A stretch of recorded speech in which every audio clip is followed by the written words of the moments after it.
அனைவருக்கும் வணக்கம் மக்களே, வணக்கம். சற்று முன் கிடைத்திருக்கக்கூடிய ஒரு மிக மிக முக்கியமான செய்தி ஒன்று வெளியாகி உள்ளது. சற்று முன் அமைச்சரவையில் உதயநிதிக்கும் அமைச்சர்களுக்கும் இடையே அடிதடி மோதல் இது மாதிரி செய்திகள் வெளியாகிருக்கு. இதை பற்றி தான் இந்த வீடியோவில் நாம் முழுமையாக பார்க்க போகிறோம். அதுக்கு முன்னாடி நம்ம சேனலுக்கு இப்போ தான் நீங்கள் முதல் முறையாக வந்திருக்கீங்க அப்படின்னா மறக்காமல் நம்மளுடைய சேனலை சப்ஸ்கிரைப் பண்ணி சப்போர்ட் பண்ணுங்கள். வாங்க வீடியோக்குள்ளே போகலாம். பார்த்தீங்கன்னா தமிழகத்தில் அமைச்சரவைகள் மாற்றம் நடைபெற்று இருந்தது இல்லையா?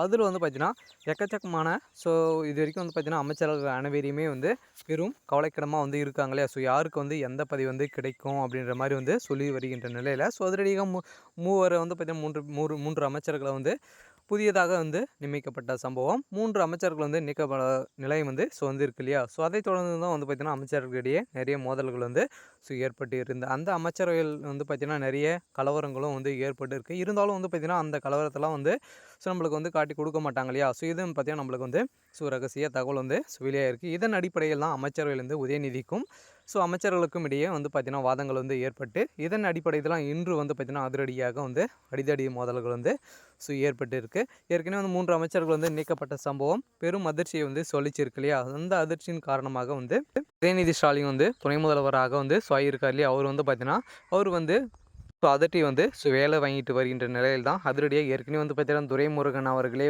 பார்த்தீங்கன்னா உதயநிதிக்கும் இவங்களுக்குமே வாதங்கள் ஏற்பட்டு சண்டையும் ஏற்பட்டு வருகின்ற நிலையில் இருந்தாலும் பார்த்தீங்கன்னா கட்சியின் அடிப்படையில் துரைமுருகன் அவர்கள் பார்த்தீங்கன்னா 2வது இடத்துல இருக்கா இல்லையா? அவருக்கு தான் துணை முதல்வர் பதவி கொடுத்துருக்கணும். இருந்தாலும் பார்த்தீங்கன்னா திமுக தலைமை குடும்ப அரசியல் நடத்திட்டு இருக்காங்க இல்லையா? இதன் அடிப்படையில் பார்த்தீங்கன்னா துணை முதல்வராக நேற்று நடித்திருந்த பையனுக்கு என்ன அனுபவங்கள் இருக்குது, இந்த துணை முதல்வர் பதவி கொடுக்கணும் அப்படின்ற மாதிரி நிறைய விமர்சனங்கள் எழுப்பி வருகின்ற நிலையில் இருந்தாலும் துணை முதல்வராக உதயநிதி நியமிக்கப்பட்டு இருந்த நிலையில் அதிரடியாக பார்த்தீங்கன்னா அமைச்சர்கள் ஏற்கனவே 3 அமைச்சர்கள் நீக்கப்பட்ட சம்பவம். அந்த அமைச்சர்கள் அனைவரையுமே பார்த்தீங்கன்னா திமுகவில் செய்த அனைத்து ஊழல்களும் சம்மந்தப்பட்ட அனைத்து எவிடன்ஸ்களும் பார்த்தீங்கன்னா வெளியிட போகிறதாக தகவல் வெளியேறி வருகின்ற நிலையில் இது பார்த்தீங்கன்னா உதயநிதி ஸ்டாலின் அவர்கள் பார்த்தீங்கன்னா அமைச்சர் பதவிக்கு ஒவ்வொரு அமைச்சர்கிட்ட 20 கோடிக்கு மேலே பார்த்தீங்கன்னா ஒவ்வொரு அமைச்சர் பதவிக்கும் வாங்கியிருக்கிறதாக அவங்க பார்த்தீங்கன்னா எவிடன்ஸுகள் வச்சுருக்காங்க. இதன் அடிப்படையில் தான் இந்த 3 அமைச்சர்களுக்கும் பார்த்தீங்கன்னா கட்ட முடியாத சூழ்நிலை ஏற்பட்ட காரணத்தினால பார்த்தீங்கன்னா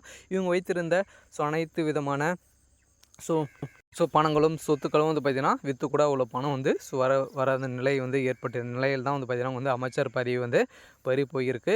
இதன் அடிப்படையில் தான் 3 புதியவராக வந்திருக்காங்க இல்லையா? அவங்க பார்த்தீங்கன்னா அவங்க 25 கோடிக்கு மேலே உதயநிதிக்கு வாரம் பார்த்தீங்கன்னா அவங்க பணம் கொடுக்க போகிறதாக சொல்லி வருகின்ற நிலையில் தான் அவங்களுக்கு பார்த்தீங்கன்னா திடீர்னு அமைச்சர் பதவி கொடுத்த காரணத்தினால நிறைய பார்த்தீங்கன்னா அடிதடி மோதல்கள் ஏற்பட்டு இருக்குது. இருந்தாலும் அமைச்சரவை மாற்றத்தினால பார்த்தீங்கன்னா நிறைய பிரச்சனைகள் இது வரைக்கும் போயிட்டு இருக்குது. இருந்தாலும் கனிமொழி அவர்களும் பார்த்தீங்கன்னா அதிரடியாக டெல்லி மேலிடத்துலேயே புகார் தெரிவிச்சுக்க இருக்காங்க. இருந்தாலும் இந்த அமைச்சரவை மாற்றம் மீண்டும் நடக்கிறதுக்கான அனைத்து வாய்ப்புகள் இருக்குது அப்படின்ற மாதிரி தான் சொல்லியிருக்காங்க. இருந்தாலும் என்ன நடக்க போகுது அப்படின்றத நாம் வெயிட் பண்ணி பார்க்கலாம். இது மாதிரி அரசியல் சார்ந்த நிகழ்வுகளை தெரிஞ்சுக்கணும் அப்படின்னா மறக்காமல் நம்மளுடைய சேனலை சப்ஸ்கிரைப் பண்ணிக்கோங்க. தேங்க்யூ.